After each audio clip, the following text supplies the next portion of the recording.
Olá, tudo bem? Bem-vindo, bem-vinda novamente. No outro vídeo você viu um pouco sobre o mundo VUCA, também entendeu um pouco sobre tudo que a gente vai trabalhar aqui, um overview, mas agora já vamos entrar mergulhado aqui. Você empreendedor, empreendedora, dona do seu negócio, gerente, coordenador, vendedor, vendedora, tem que aprender um pouco sobre isso aqui para você encarar de fato o seu comprador profissional com mais musculatura, vamos dizer assim, com mais conhecimento de causa. Uma coisa importante é entender o macroambiente, fazer uma boa análise do macroambiente, entender quem são os jogadores do microambiente, quem é a empresa para poder atender melhor o teu público-alvo. E aí, o teu público-alvo é o teu comprador profissional ou a empresa que você quer atender, a empresa que você quer vender teus produtos e serviços. Nesse sentido, existe uma ideia no mercado que eu ainda bato um pouco contra isso, que é a ideia da comoditização do tudo. As pessoas estão falando, os vendedores estão achando que tudo é comoditizado.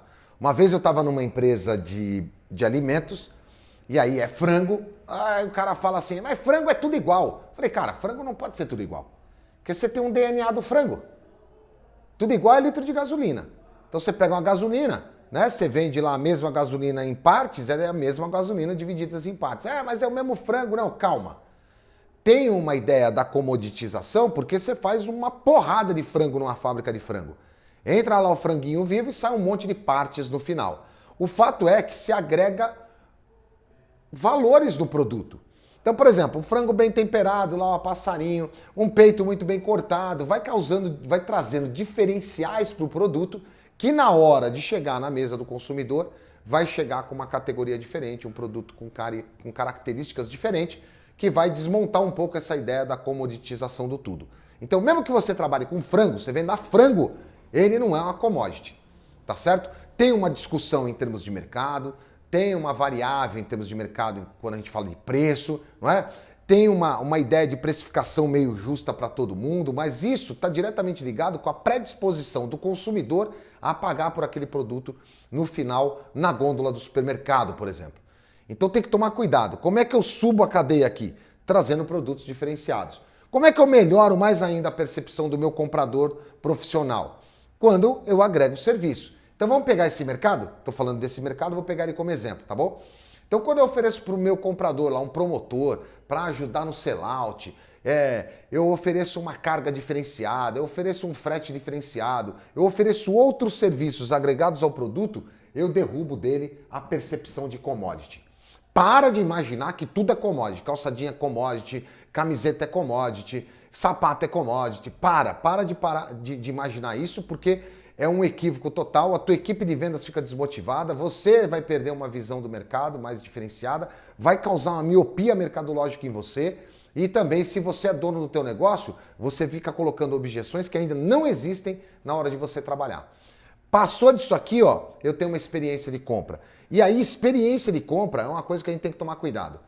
Porque se você parar para pensar aí agora, quais foram as melhores experiências de compra que você teve nesse mês? Quais foram? Qual foi aquele negócio que surpreendeu? Então, quando a gente fala no mercado B2B, uma experiência boa para um comprador é quando eu apoio ele na solução de problemas dele. Como é que você descobre se ele tem problema? Perguntando, tem que saber perguntar. Nós vamos trabalhar isso aqui, técnicas de perguntas poderosas e também a escuta atenta e estruturada. Você vai receber uma aula, um bate-papo sobre isso aí nesses nossos vídeos todos. Mas como é que vive uma experiência? Se eu ajudo o meu comprador a ganhar mais dinheiro, ou seja, fazer a empresa dele faturar mais, ou ele reduzir a base de custeio dele, ele está comigo. Isso é fidelização. Como é que eu fidelizo um cliente? Como é que eu fidelizo um comprador profissional? Como é que eu fidelizo o dono de uma empresa? Como é que eu fidelizo um dono de um mercadinho? Como é que eu fidelizo um dono de farmácia? Como é que eu fidelizo um dono de posto de gasolina? Como é que eu fidelizo um condomínio, né? Às vezes o teu negócio aí está diretamente ligado a condomínio, sei lá. Como é que eu faço isso? Trazendo soluções que façam sentido para os usuários dele, para o público consumidor. Quando eu trago soluções com foco no foco do cliente, eu estou operando no B2B2C, que é um dos mercados mais importantes que a gente tem que pensar. Porque na ponta, quem paga a conta é o consumidor final. Tem sempre um comprador naquela condição final, tá certo? Mas eu trabalho com ração, não tem um comprador. Tem. Cachorro não escolhe ração, né? É o shopper quem decide. Aí o cachorro tem aquele bom gosto, ele até se adapta melhor com determinada ração. Quando o dono percebe que o cachorro se adaptou àquilo ali, aí eu começo a vender aquele produto para ele, tá certo? Mas quem vai lá na gôndola pegar, passar no check-out, pagar, pôr no carrinho, pôr no carro, é uma pessoa. Cachorro não faz compra. Então quem decide isso aí é o comprador final. Se você tiver lá na gôndola, na ponta, um produto mais estruturado, com uma boa pesquisa, uma boa análise de mercado, enfim, se você conhece o teu comprador, isso vai ajudar. Se você trabalha no mercado de rações, por exemplo, você tem que conhecer o comprador e as necessidades do comprador de um Carrefour, de um Pets, né? De um Laicão. Tem que conhecer as necessidades daquele público comprador que está pedindo determinado produto seu, certo? Outra coisa importante aqui é que eu quero ir além do lance de você ficar imaginando o marketing mix. O comprador também está conectado. O comprador sabe exatamente o que ele deve comprar, aonde que ele deve procurar. Ele tem mais informações sobre você do que você imagina. Tem que entrar no site do comprador, tem que ir além do marketing mix. Tem que ir além disso aqui, entendeu? As pessoas aprenderam a viver nesse universo, não é? As pessoas aprenderam, produto, preço, promoção, praça, definir isso aqui. Você, vendedor de alta performance, você, vendedor para o mercado B2B, tem que saber como é que funciona essa visão do marketing mix. Que produto você tem para oferecer? Qual é o preço? Como é que está a sua lista de preço, a política de desconto, né? Concessões, formas de pagamento, financiamento. A tua estratégia de promoção ajuda o teu cliente a vender mais e melhor. A sua estratégia de promoção faz o teu cliente ganhar mais dinheiro, ter uma promoção de vendas, ter uma ideia de propaganda, ter uma força de vendas que faz sentido, ter uma relação interessante nisso, tem promoções, você tem divulgação da sua empresa, do seu produto e serviço em canais digitais, né? Outra coisa, onde você vai distribuir isso? Qual é a tua maneira de distribuição? Qual é a cobertura de mercado que você quer? Hoje está cada vez mais difícil fazer uma boa cobertura de mercado.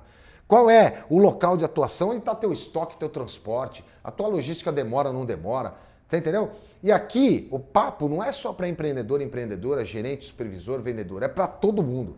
Esse papo aqui é você parar e fazer uma lição de casa decente para você entender um pouco mais a respeito disso aqui. E aí eu quero ampliar a tua visão aqui a respeito do marketing mix. Qual é? Eu olhar para pesquisa, posicionamento, segmentação e priorização. É além de preço, praça, produto, promoção, só isso. Tem mais coisa. Então, quando a gente olha aqui para pesquisa, maior conhecimento do cliente e das percepções do cliente. Como é que você tem pesquisado? Tem empresa que tem um Net Promoter Score. Conhece um pouco mais sobre o produto e serviço do cliente e tal, né? Tem aquela relação com o cliente e aí ele tem respostas. Mas como é que você tem pesquisado? Eu vejo muito vendedor na área do B2B que não entra no site do cliente, não sabe o que o cliente produz, não sabe o que o cliente faz, não sabe quais são os diferenciais de produto, não sabe o que ele precisa de matéria-prima, não sabe o mercado de atuação do cliente, não sabe o modelo de distribuição, não sabe como que ele tem organizado a equipe comercial dele, que tipo de produto e serviço pode oferecer para maximizar a performance daquele cliente. Você entendeu? Olha quantos exemplos eu dei aqui que você pode começar a praticar, colocar no papel para poder fazer a diferença na hora de atender o mercado B2B. Outro, posicionamento, né? Posição relativa que a marca ocupa na mente do cliente. É o share of mind. Quando você vai visitar um cliente, um comprador profissional, o quanto na cabeça daquele comprador a sua empresa significa? Pô, aí pegou, hein, Zanuta? E se eu for um novo entrante? E se minha empresa for nova? E se eu sou um empreendedor e minha empresa é pequena? E se eu sou um vendedor e a minha empresa é pequena? E se eu sou um gerente? Entendeu? Não tem problema nenhum, não tem uma diferença muito grande na hora da exposição, mas na hora da marca na cabeça do consumidor tem. Então o que vai acontecer? Se você é muito pequeno, você vai enfrentar competidores de nome. Você tem que ser mais eficiente, você tem que ser mais eficaz. A tua equipe de vendas tem que ser melhor. Você tem que acreditar no teu produto e serviço que você vai ofertar e vai fazer a diferença para o comprador. Outra coisa, segmentação, direcionamento estratégico para nichos de mercados e clientes. Isso é muito legal. E a definição de nicho para mim aqui é o seguinte, eu vou te dar a definição de nicho. Definição de nicho é uma demanda muito pequena para uma oferta também muito pequena. Isso é nicho de mercado. Eu tenho baixa demanda para pouca oferta.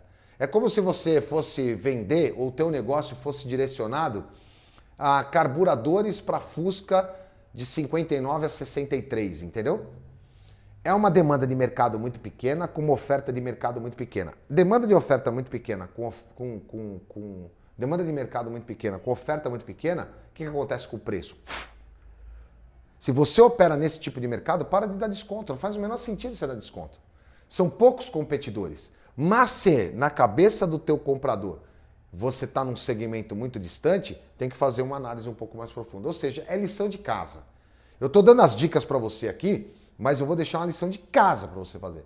Se você não fizer uma lição de casa, se você não parar, estruturar, para de ser aquele vendedorzão, que é haha, um 7-1, não faz o menor sentido. Tem que fazer uma estrutura, tem que fazer uma linha de pensamento, tem que trazer uma lição, tem que escrever, tem que detalhar para poder atender aquele comprador profissional. Lembra, ele é muito mais preparado. A gente também tem que estar preparado para isso. E aqui a gente tem a priorização. Decisão de soluções e estratégias a partir do valor percebido por quem? Pelo consumidor, pelo comprador, perdão. O comprador é quem vai decidir o valor. E aí, para pensar valor, eu vou aqui de novo, ó. Nessa cadeia aqui, ó, eu consigo construir valor. Eu venço a ideia dele de commodity, mostro para ele que meus produtos são mais adequados e que faz sentido para ele, agrego serviços que vão maximizar a performance do meu produto e então eu trago uma experiência de compra. Quando eu trouxer uma experiência de compra, o meu comprador percebe valor. Então, essa percepção de valor aqui, na priorização, vai ser sempre do comprador. Então tá aqui, ó. Eu vou deixar esse painelzinho aqui, tá certo? Você vai poder fazer um Ctrl+C, Ctrl+V, mas nós vamos deixar também um link para você baixar aqui, fazer o download desse handout, desse hands-on, e aí você poder colocar assim, ó, minha linha de produtos. Que preço o meu comprador está disposto a pagar, que preço eu tenho de oferta, que preço de mercado. Entendeu? Para você poder ir mais preparado numa reunião de negócio diante de um comprador profissional. Bom, qual é a praça de atuação minha e do meu comprador? Como é que eu consigo distribuir esse produto e serviço para ele de forma mais eficiente? Que técnica que eu posso, que tipo de transporte ou que tipo de modal eu vou entregar para o meu consumidor, para o meu comprador esse produto e serviço? Então põe aqui. Como é que eu vou fazer ações de sellout com ele? Como é que eu vou ajudar esse produto a escoar na ponta lá para o meu comprador?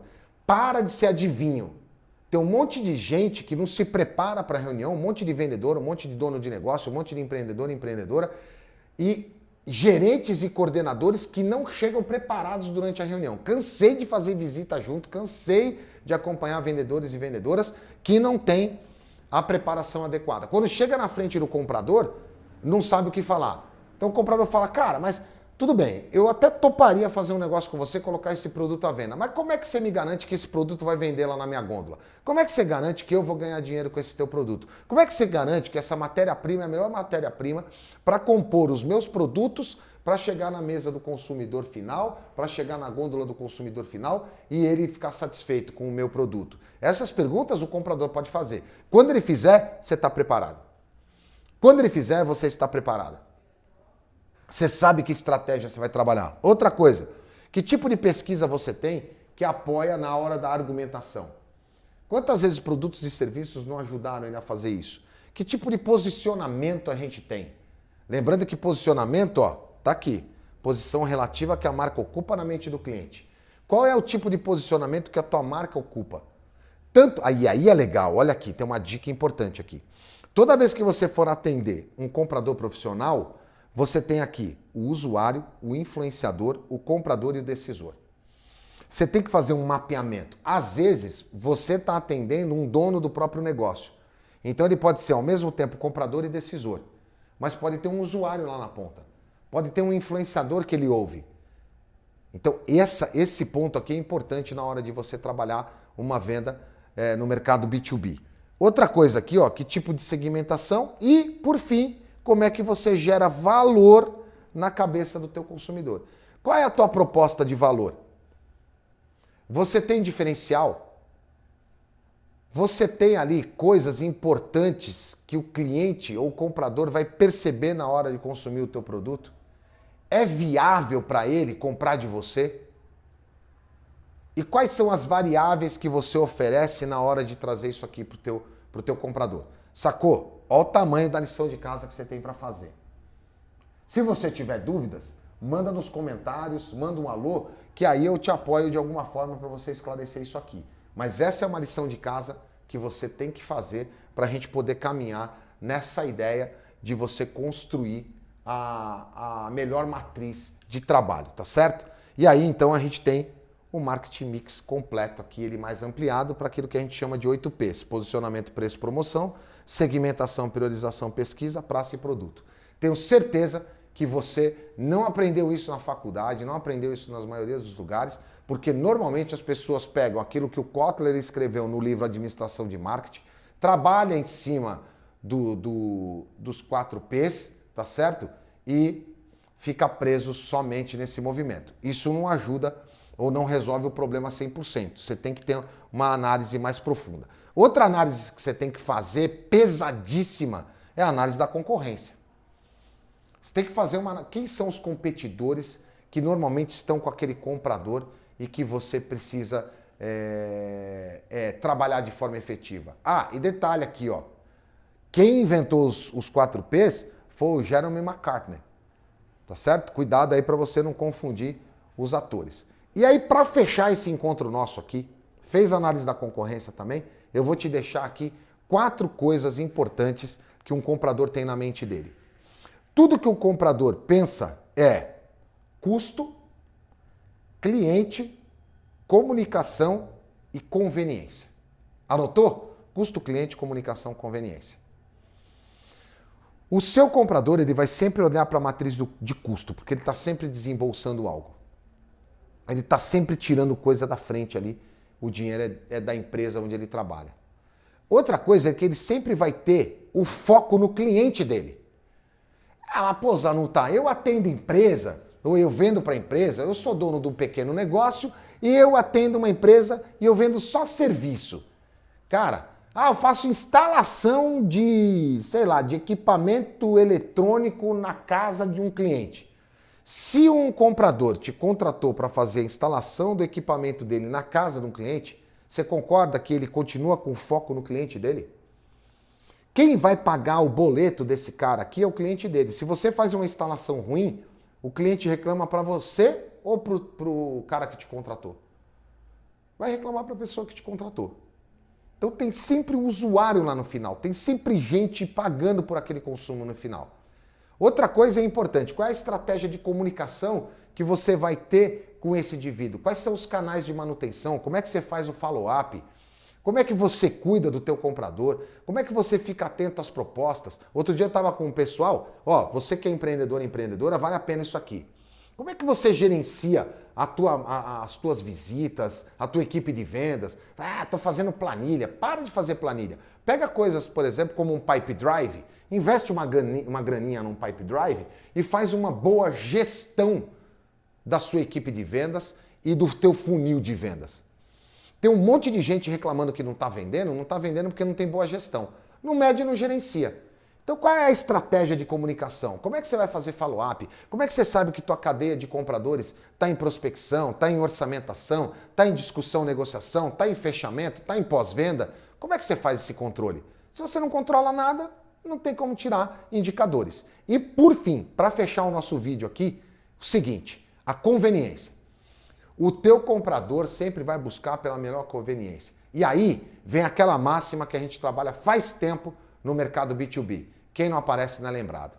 Se você abandonou o teu comprador, se você não é conveniente para ele, esquece. Ele vai comprar do teu concorrente. Fechado? Então aqui, várias dicas para você. Um encontro bem diferente, é a primeira vez que eu faço aqui um encontro mostrando e apresentando alguns slides para você. E detalhe, não deixe de fazer a lição de casa. Se você deixar de fazer a lição de casa, tá ferrado, porque tem que fazer uma boa análise de mercado para você entender o teu público. Pô, Zanuta, eu faço isso aqui, um para cada empresa que eu vou visitar? Sim, porque as empresas são diferentes, o ambiente mudou, o comprador mudou e você mudou também. Legal? Fica ligado aqui, você vai ter muitas informações, muita dica importante para você maximizar a sua performance da sua empresa, da sua equipe de vendas e de você vendedor. Grande abraço, até o próximo vídeo.